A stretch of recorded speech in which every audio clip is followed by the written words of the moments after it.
You know that feeling, right? Winter rolls in, and suddenly it seems like everyone around you is coughing and sniffling.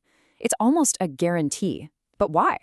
Why does the cold weather seem to flip a switch and turn on sick season? Well, today we're going to get into the real science behind it. I mean, it's the question we've all wondered, probably in between sneezes. Is it really the cold air itself that's making us sick? For the longest time, that's what we all thought. But it turns out there's something much more interesting going on. So let's get this straight right away. The cold weather does not directly cause a cold. Your mom's kind of right when she told you to bundle up, but not for the reason she thought. Colds are caused by viruses, period. Think of the weather less as the bad guy and more as its getaway driver. It creates the perfect crime scene for these viruses to do their thing. Okay, so if it's not the cold itself, what is the real story? Well, to figure that out, we have to look at the main gateway for all these nasty respiratory viruses, your nose. It's the front line of a major battle, and it has a pretty incredible defense system that, until recently, we didn't even know existed. That's right. Your nose is hiding a secret weapon. Scientists have uncovered this amazing microscopic army that's standing guard 24/7, ready to fight off invaders. And here they are. They're called extracellular vesicles, or EVs. The best way to picture them? Think of them like tiny little biological grenades.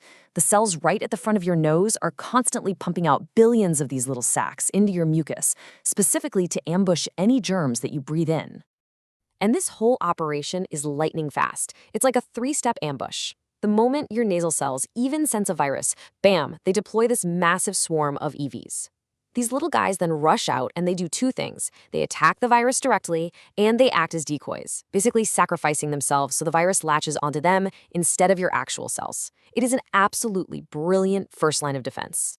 So this is where winter finally enters the picture.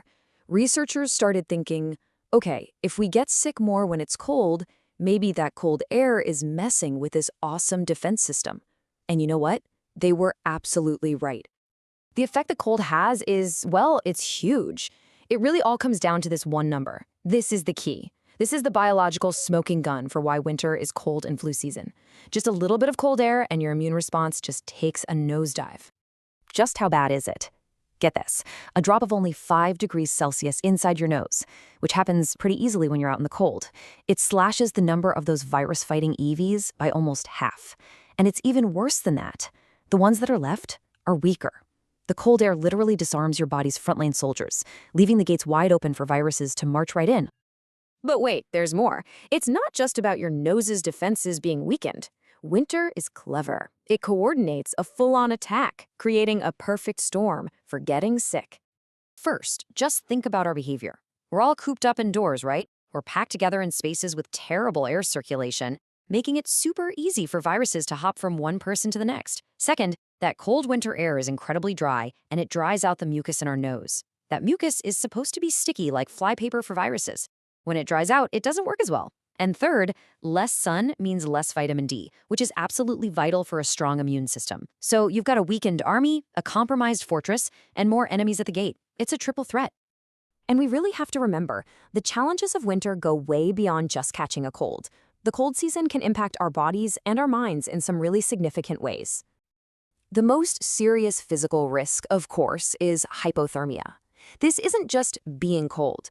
This is a full-blown medical emergency where your body is losing heat way faster than it can make it. Your core temperature drops to a dangerous level, and it can affect your brain, your heart. It can be fatal. And then there's our mental health. You've probably heard of seasonal affective disorder, or SAD. It's a very real type of depression that's tied to the seasons, usually kicking in during the fall and winter.